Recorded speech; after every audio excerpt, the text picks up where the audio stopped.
إن الله وملائكته يصلون على النبي يا أيها الذين آمنوا صلوا عليه وسلموا تسليما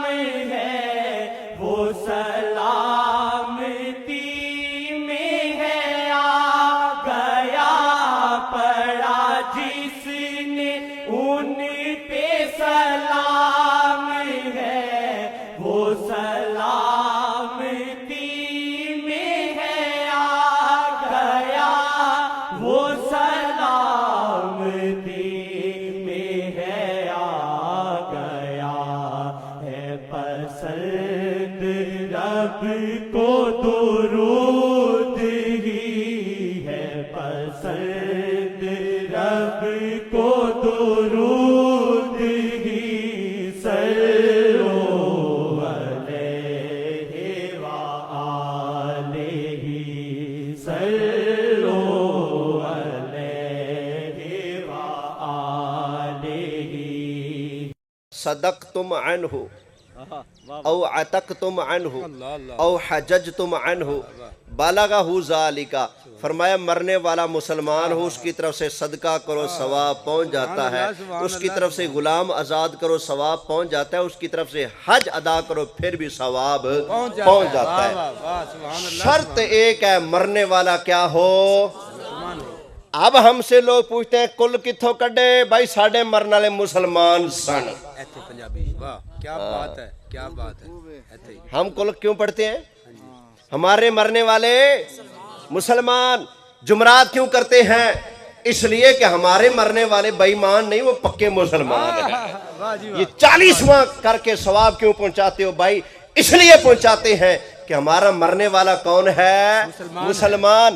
نبی پاک علیہ السلام نے فیصلہ فرما دیا مرنے والا مسلمان ہو، جو بھی نیکی کر کے ثواب پہنچاؤ گے اللہ کی رحمت سے ثواب پہنچ جائے گا۔ مسلمان کو پہنچتا ہے، بے ایمان کو نہیں پہنچتا۔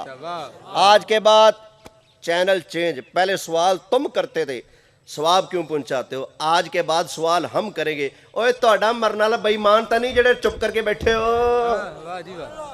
نہ جنازے تو بعد ہاتھ چکے خیر ہے، بے ایمان کا جنازہ پڑا ہے، کسی کافر کا پڑا ہے جو ہاتھ نہیں اٹھاتے اللہ کی بارگاہ میں بخشش کے لیے،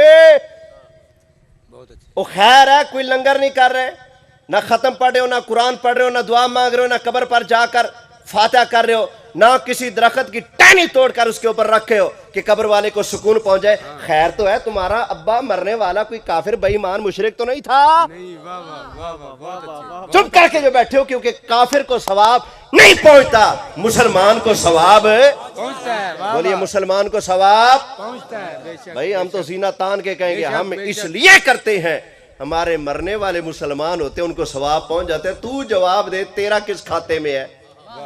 اگر مسلمان ہے تو میرے آقا کا فرمان ہے، میرے آقا کا فرمان ہے مرنے والا مسلمان ہو جو بھی نیکی کرو ثواب بولیے ثواب، اونچی آواز سے بولیے ثواب پہنچتا ہے۔ یہ آقا علیہ السلام کا فرمان ہے، فرمایا بالغہ ذالک، ثواب رکتا نہیں، ثواب پہنچتا ہے، پہنچ جاتا ہے۔ سبحان اللہ۔